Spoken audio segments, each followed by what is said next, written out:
आज स्टूडेंट्स तो हम शुरू करने वाले हैं। आज जो टॉपिक है लॉ ऑफ एक्सपोनेंट। जो लास्ट वीडियो ने हमने डिस्कस किया था वो था प्रोडक्ट लॉ। तो आज हम दो लॉज को डिस्कस करने वाले हैं, जिसमें हमारा पहला लॉ है लॉ ऑफ प्रोडक्ट्स में से क्वोशंट लॉ, जिसके दो पोर्शन हैं, और दूसरा लॉ है हमारा यहाँ पर पावर लॉ। तो बेसिकली हम चलते हैं, पहले क्वोशंट लॉ को समझते हैं, फिर जो है पावर लॉ को। तो लास्ट वीडियो में हमने जो प्रोडक्ट लॉ किया था वो मैं आपके लिए एक रिवीजन या एक रिपीट कर देता हूँ यहाँ पर। बेसिकली जो प्रोडक्ट लॉ था वो हमारा मल्टीप्लिकेशन के लिए था। अगर दो नंबर मिले हों और उसकी पावर सेम हो तो वहाँ पर हम क्या करते थे, बेस को सेम रख देते थे, पावर्स को ऐड कर देते थे। और दूसरी कंडीशन क्या थी, दूसरी कंडीशन में अगर आपके बेस डिफरेंट थे और पावर सेम थी तो आप बेस को मल्टीप्लाई कर देते थे, और जो पावर थी उसको एज इट इज़ आप उनकी होल पावर कर देते थे। तो यहाँ पर प्रोडक्ट लॉ में हमारा जो टॉपिक है, यहाँ पर भी हमारे दो पार्ट हैं। यहाँ पर लॉ ऑफ एक्सपोनेंट में हमारा पहला क्वोशंट लॉ है। तो यहाँ पर क्वोशंट लॉ में हमारे दो पार्ट्स हैं। पहला पार्ट सेम है, जिस तरह प्रोडक्ट लॉ था वहाँ पर भी क्या था, when bases are same but exponents are different. यही कंडीशन हमने प्रोडक्ट लॉ में पढ़ी थी। बट डिफरेंट क्या है, यहाँ पर जो वर्ड क्वोशंट है ये डिवीजन को शो करता है, वहाँ पर जो प्रोडक्ट था वो मल्टीप्लिकेशन को शो कर रहा था। अब यहाँ पर आपने सिर्फ डिवाइड को चेंज कर देना है, बाकी आपका सेम है, एज इट इज रहेगा।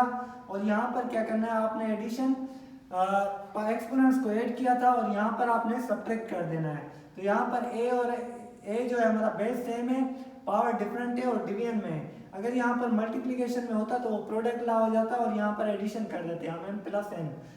अभी यहाँ पर क्या है, ये क्वोशंट लॉ है, बेसिस जिसमें सेम है, पावर डिफरेंट है और डिवीजन है। तो यहाँ पर बेस एज इट इज रखना है, एम माइनस एन कर देना है। अब इसके एग्जाम्पल को भी समझते हैं। यहाँ पर एग्जाम्पल है पहला इसका 3 की पावर 6, 3 की पावर 2।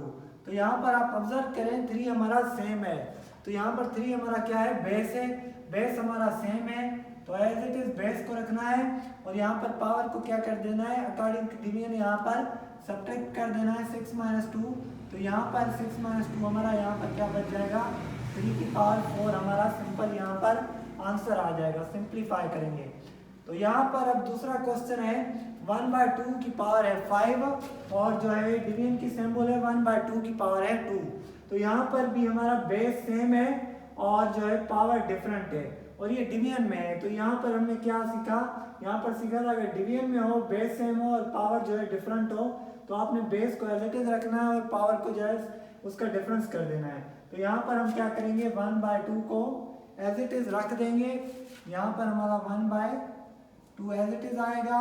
और यहाँ पर पावर जो है हम यहाँ पर 5 में से 2 कट करेंगे तो ये रिजल्ट मिलेगा हमें कुछ इस तरह, 1/2 is equal to 1/2 is equal to यहाँ पर जो पावर थी माइनस 5 माइनस 2, यहाँ पर 3 हमारा ये आंसर आ जाएगा।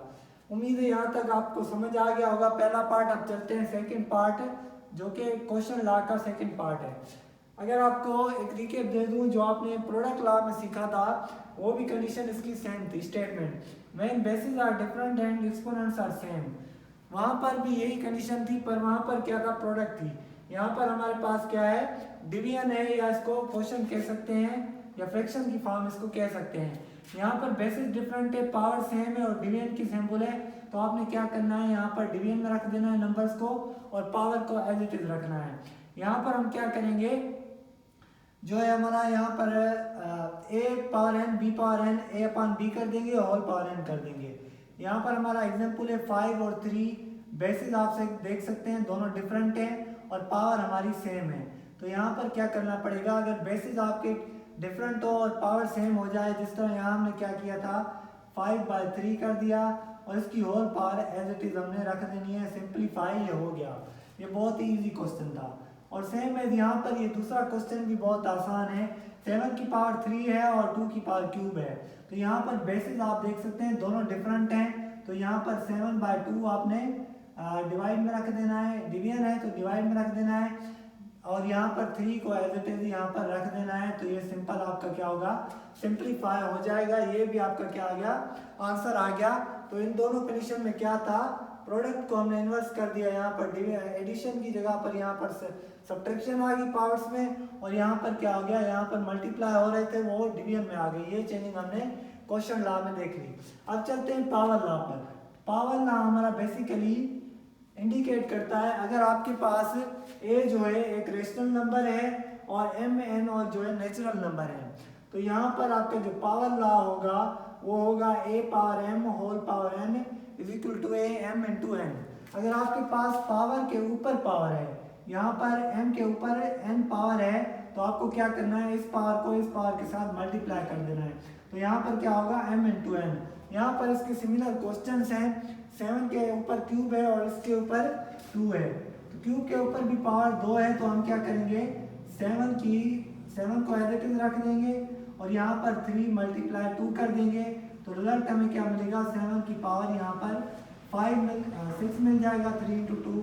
तो ये हमारा सिंपली आंसर आ गया अकॉर्डिंग टू पावर लॉ।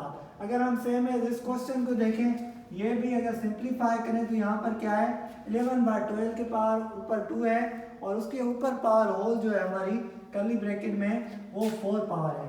यहाँ पर हम क्या लिखेंगे 11/12 एज इट इज। उसके बाद क्या करना है, आपने 2 को मल्टीप्लाई कर देना है 4 के साथ। तो 2 मल्टीप्लाई 4, यहाँ पर हम रिजल्ट लिख देते हैं 11/12। आप 2 मल्टीप्लाई 4 करेंगे तो आपको क्या मिलेगा 8। यहाँ पर आपको आंसर मिल जाएगा सिंपली 11/12 की पावर हमारे पास 8 आ गई। उम्मीद है यहाँ तक आपको समझ आया होगा। एक दफ़ा मैं आपको रिपीट कर देता हूँ। यहाँ पर क्वेश्चन लॉ में हमारे पास 2 कंडीशन है। क्वेश्चन लॉ आ गया मतलब इसके मतलब ये है कि डिवीजन आ गई। तो हम डिवीजन में 2 कंडीशन इस्तेमाल करते हैं। यहाँ पर बेसिस सेम हो और एक्सपोनेंट डिफरेंट हो, आपको क्या करना है बेस को एज इट इज रख देना है और उनका डिफरेंस कर देना है। सेम एज यहाँ मैंने क्वेश्चंस को सॉल्व किया। और दूसरा क्या था, दूसरी कंडीशन थी क्वेश्चन लॉ की, अगर आपके बेसिस डिफरेंट है और एक्सपोनेंट सेम है, इन्वर्स हो गया फर्स्ट कंडीशन के, तो यहाँ पर आपने क्या करना है डिवीजन में रख देना है और बेस को एज इट इज रख देना है। ये कंडीशन आपने यहाँ तक क्वेश्चन लॉ तक समझा दिया।